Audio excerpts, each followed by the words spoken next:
to Kana, but yeah, let me know what part of DR you're going to. Who else has a trip booked for 2025? If you don't have a trip booked for 2025, why not? What y'all doing? What y'all doing if we ain't got no trips booked for 2025? Okay, I don't see no number ones or no number twos in the comments. So like, where we at here? If you're new, drop a number one. If you are not new, drop a number two. Vietnamese. Oh, yes. Like some of the best food in the world. I actually went live with a girl yesterday on IG and we were talking about how Vietnamese food is just like so good. Not near the damn airport. All I know. What? What do you mean? Wait, what's not in the? Oh, you mean in DR? I was there in 2019. That's so I barely even remember. I need to go back because I need more of like a cultural experience in DR, to be completely honest with you. Thank y'all so much for the hearts. So today we are going to be talking about some international travel mistakes that you can avoid. 45 minutes from the airport. Okay, I feel you. We're going to be talking about international travel mistakes that you can avoid, that you should avoid, because take it from somebody who has traveled to 24 different countries. I have made, I don't know how many travel mistakes, and I want y'all to do better than me, which is why I'm going to be sharing some of the mistakes that you want to avoid if you are somebody who is traveling on a budget. Hello, cakes and things. Welcome everybody. Where y'all tuning in from? Let me know in the comments. Rep your city, rep your state. Where are we tuning in from right now? Let's hear it. I'm always repping for that East Coast because I was born and raised in North Carolina. But you know what? Everybody is welcome. And it's 12:43 here. So thank you so much for the roses. Georgia, let's go. Maryland, let's go. All right, West Coast. I don't know where y'all at. West Coast. I don't know where y'all at. Midwest. I don't know where y'all at. Southerners. Well, depending on who you ask. Well, Georgia is the South. Depending on who you ask, North Carolina is the South. It can get controversial, but you know. It is what it is. Thank y'all so much for the hearts. I appreciate y'all. Please keep the double tapping coming. And what questions do y'all have about travel? Let me know in the comments. Like I said, I'll try to answer as many questions as I can as I'm getting through these 5 international travel mistakes to avoid. But yeah, let's go ahead and get into it. So the number one international travel mistake that you want to avoid is, well, let me put it this way. Stop booking before looking. Literally. Stop booking your flights before you actually look ahead of time to see where and when is going to be the cheapest for you to travel. It is so common for the flight to be the biggest expense on the trip that you're going to take, especially when we're talking about, well, not necessarily, because sometimes flying in the US is more expensive than flying international, but whenever it comes to traveling internationally, a lot of times the flight is going to be the most expensive thing. So if you can prioritize keeping your flight price as low as possible, then you can have room in your budget for other things. So stop booking before looking. Before you just go and book your flight, use a tool like Google Flights to look ahead and see when is the cheapest day to travel. Okay. So for example, I'm going to be traveling very soon, and I've already been looking ahead of time to see which days are the cheapest. And y'all, I literally mean that there have been times where I have saved hundreds of dollars because I was willing to book the week before or a week later. So being flexible with your dates is going to be super important. The US is a whole scam. Being flexible with your travel dates is going to be extremely important. I told a story about how last year, whenever me and my husband were in Panama and we were flying to Colombia, we thought we were going to fly out on Sunday. It was Friday. I was looking at flights. So we thought we were going to fly out in 2 days. I literally ended up booking the flight for us to leave the next day, y'all. The next day. Because it was half the price. 50%. Okay. I have saved 50% on a flight because I was willing to leave 1 day earlier. If you are flexible with your travel dates, you can save so much money on your flights. And the second piece, as far as being flexible, is being flexible with your destinations. Y'all, Google Flights has a feature called Explore, where you can literally go and look. You can go shop around and see what is the cheapest city for you to fly into from whatever airport you choose. Take advantage of these resources. So many of us are just like, oh, I want to go to Bali. I want to go to October. Okay, I'm just going to pick this week. And then you go looking for, and then you go look for flights, and now you're stuck, right? Now you're stuck because you said you want to go to Bali. So you're not being flexible. You said that you want to go to Bali, and you determined, and you've already taken off a certain week from work. And now, even if there is a less expensive flight to Bali for 3 days later than your travel date, what are you going to do? You know what I mean? Or, you know, maybe a flight to Bali is $1,200 and a flight to Thailand is only $800. And now you're thinking like, dang, I could have saved $400 and, you know, still visited Southeast Asia, possibly even have flown into Thailand and then like finessed it and went to Bali, but let's not go there. Let's not take it that far today. And a lot of people don't know that if you are flexible with your travel dates, if you're flexible with your travel destinations, you can save so much money. So do not sleep on this, okay? Do not make the mistake of booking before looking. Thank you for the hearts. Number 2 is going to be only checking one airport. Drop the word yes in the comments if you have ever flown into or out of a different airport in order to save money on your flight. Drop the word yes in the comments if you have. Drop the word no in the comments if you haven't. I'm just curious because this is actually a hack that I discovered accidentally last year whenever we were looking for a flight from period. Angela, Cakes, okay. Sant, listen, you're gonna listen, but now you done learned, okay? So now this is something that you can keep in mind for in the future. So last year, whenever me and my husband were looking for a flight from Brazil to Vietnam, them flight prices were crazy. And I was like, we're not paying this. Just no. So I literally Googled. I was like ways to save money on flights into Hanoi. I don't remember exactly what I searched, but I saw somebody be like, fly into Bangkok, Thailand, and then fly to Vietnam from there. Lo and behold, y'all, we ended up saving $300 on a flight. And since it was me and my husband, that was $600 that we saved on a flight because we were willing to fly into Thailand instead of flying into Vietnam. Like, it makes a really big difference. I'll give you another example. I'll give you a domestic example. So this was in May. In May, I spoke at a conference in San Antonio, Texas. It was called Move Abroad Con. And a flight from my home airport, RDU, from Texas to Texas, the flight was, I want to say like $600. I actually have the screenshot on my phone somewhere. The flight was like $600. And I was like, or maybe it was 500. Either way, I was like, no, like this is what I paid to fly internationally. You got me fucked up.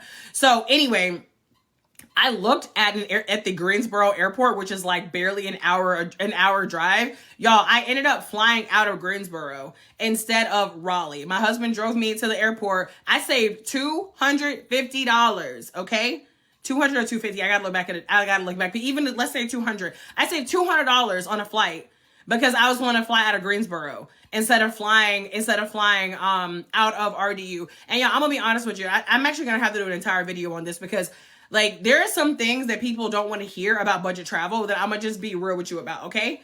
Traveling on a budget a lot of times means you are giving up convenience, okay? Because there are some people who were like, oh, well, Bianca, I'm not doing that. I'm picking this flight. I'm not going the extra mile. And I'm like, that is fine. Listen, your money is your money. Do what you want. But I'm telling you, the things that people do to keep their travels extremely inexpensive, a lot of time, thank you, Cakes.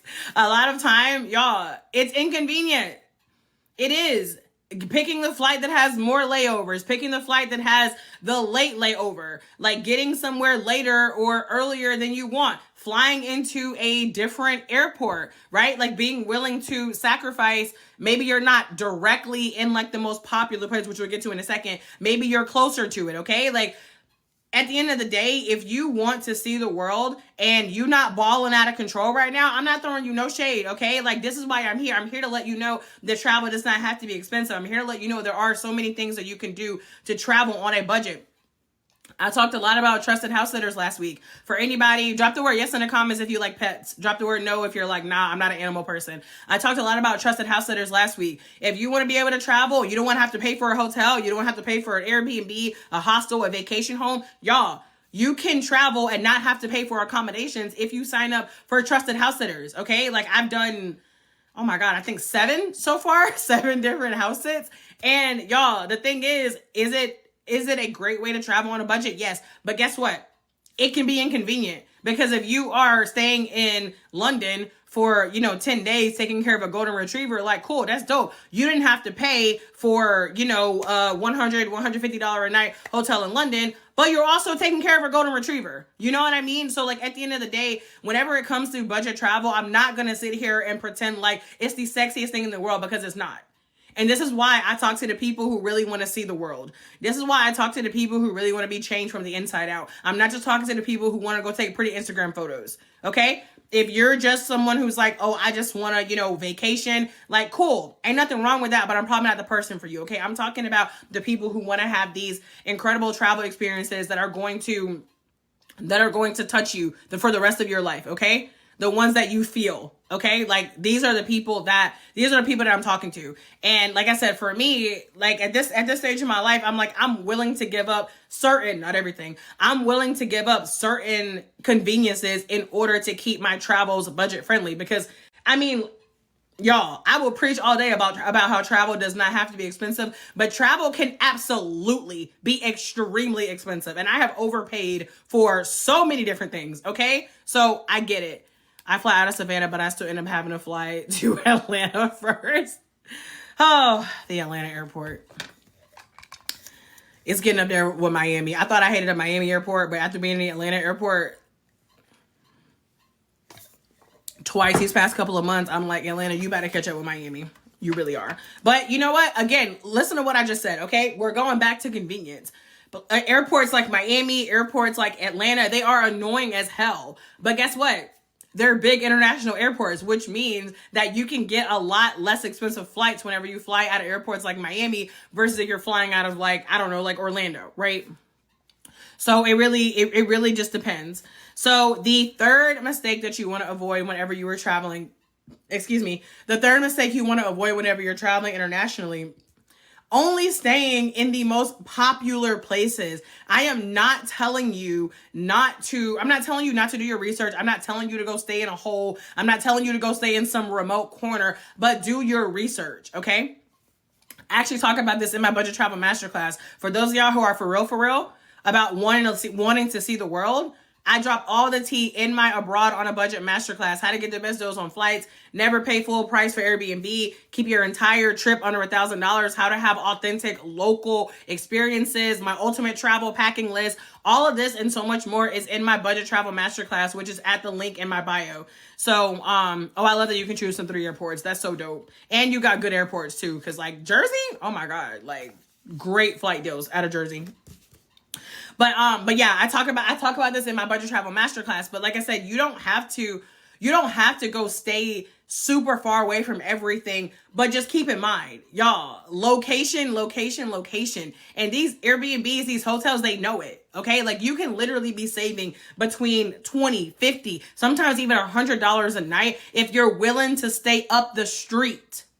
If you're willing to stay up the street from the action instead of directly where all the action is happening, you can often save hundreds of dollars on your trip.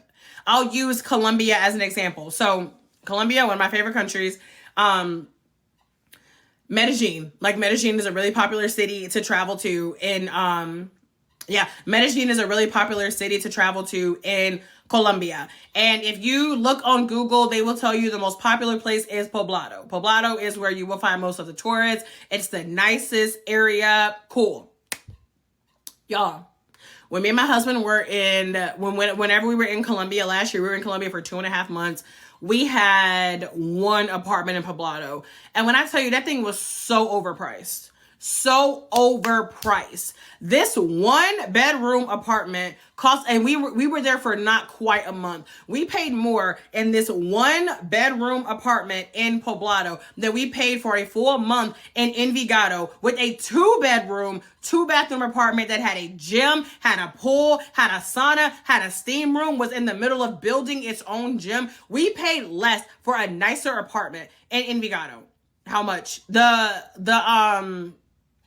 Poblado one, that one was like almost $1,600, and then we paid a little bit more than $1,300 for the 2-bedroom, 2-bathroom. So we were literally like 10 minutes from Poblado. We were like 10 minutes away. We're in an area super safe, super walkable. You can walk to the store. We walk to the gym. So many different places to stay. Y'all, it makes a difference. I'm not, like I said, if you can find you a great deal in the most popular place, go for it.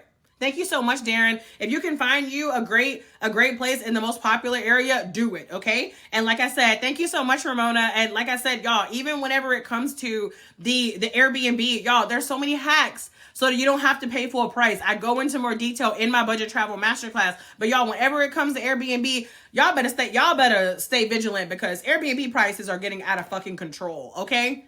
Out of control. But that's another conversation for another day. Y'all remember when Airbnb first came out and like the whole thing was like, oh yeah, it's less money than a hotel? Don't you miss those days? Don't we just miss those days? Thank y'all so much for the hearts. But yeah, be willing to do some research on the areas that are close to the popular areas. And you know, you'll probably also get a lot better sleep. You'll get more local experiences, which I'm going to talk about for number 4. There's so many different benefits. Like whenever we were in Envigado, like it just felt more like we definitely could tell, like we felt more like, what am I trying to say? We had more of a local experience in Envigado, because where we were at in Poblado, it was just like a lot of times when everyone's in Poblado, it was just so many tourists. It was just a lot going on. So number 4 is going to be, the 4th mistake is going to be only doing the really touristy things. Y'all, there's a reason why certain places have tourist attractions. I'm not telling you not to do tourist attractions. I'm not going to be like, oh, if you go to Egypt, do not see the pyramids. Oh, you're going to Paris, do not go to the Eiffel Tower. Like, I'm not like, come on. I'm not going to tell you not to do that. But what I'm telling you is, look at this. This is a good way that I look at it. If you are traveling somewhere, I would say 50%, no more than 50% should be like the really touristy experiences. Now, at this point, I'm someone who is pretty like well traveled. I've been to 24 countries, and local travel is my favorite type of travel. So if you're a little bit more of a beginner, start with 75%, but no more, okay? At least 25% of what you do whenever you travel should be a local experience. Why? Because number 1, you're going to actually be supporting local cultures a lot more versus you just spending all your money at the Marriott that you're staying at, and then going through, you know, their whatever, TripAdvisor or whoever it is they're partnering with. So you're going to be able to support locals a lot more, which is extremely important in terms of, in terms of tourism. Like if you're going to leave the US, why not support the country that you're going to? But also, you're going to have these more authentic experiences. Y'all, stop being scared to talk to locals. Talk to your Uber driver. Talk to the person who is, checking you in a hotel. Talk to somebody who you see on the side of the road selling whatever. Ask them about their life. Ask them what they like about living there. Ask them the best place to get the food. Ask them where locals like to hang out. What's fun to do on the weekend. Now, obviously, use the common sense that God gave a goose. Stay vigilant. But stop being afraid of having local experiences. That's the best part of travel. If you just want to hang out with other U.S. Americans, why are you even paying all this money to leave the U.S.? Stay in the U.S. if you don't want to actually get to know other cultures. Like, I cannot wrap my brain around that. Like, whatever. I ain't here to judge. But yeah, number 4 mistake is stop only doing the touristy things and then going around talking about how travel is so expensive. Of course it is. The only thing you signed up for, the only things that you did were the things that they overpriced because they know that it's for the tourist. Y'all picking up what I'm putting down? And then number 5 is about your mindset. Stop assuming that travel is too expensive. Stop saving all these travel videos without actually taking action. Stop thinking, oh, well, Asia is just too far. I can't go. Like, that's too far. I know I can't afford a flight. How do you know? How do you know? I have seen round trip flights to Asia for less than $700. How do you know? Okay? Learn how to travel on a budget. Travel is a skill. It's a skill that you can learn. Okay, I grew up black and broke, not knowing anything about traveling, not knowing anything about making money online, living abroad, all these things that I've done. I didn't know these things, but I learned them. You've already learned so many skills in your life. You can learn how to travel on a budget. Obviously, y'all, you got YouTube, you got TikTok, you got ChatGPT. You have so many different ways that you can learn how to travel on a budget. And if you don't want to have to do all the research yourself, you can get my Abroad on a Budget masterclass. I created it because everybody kept reaching out to me, asking me about how to travel on a budget. Bianca, I want to travel, but I'm broke. Bianca, how do you afford all of this? And I'm like, bruh, What are you talking about? It's less expensive for me whenever I am out of the country. I spend way less money whenever I am abroad versus whenever I am in the United States. But this is something that I have learned how to do, and this is something you can learn how to do. Like I said, I have information in my budget travel masterclass. It is a pre-recorded class. I've already made it. It is me, my face, my voice. Y'all, 90-minute. It is a 90-minute class with more than 40 different budget travel hacks for the people who really want to see the world. But you're like, Bianca, I don't got $5,000 to drop on a trip. I don't got $2,000 to drop on a trip. I literally show you how to keep your entire trip under $1,000 in the class. And y'all can let me know if you have any questions about the class while I'm on here. But yeah, those are the 5 international travel mistakes to avoid. So the first one was booking before looking. The second one was checking only one airport for your flight prices. The third one is only staying in the most popular places. The fourth one was avoiding local experiences. And then the fifth one was assuming it's too expensive.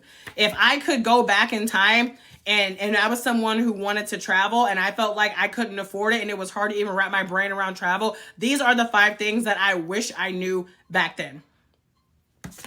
Does anybody have any travel questions for me before I hop up off of here? I don't know why it's so hot in here today. Yeah, okay, the vent is open and fan on. I don't know what's going on. Thank y'all for the hearts. I appreciate y'all. Does anybody have any travel questions?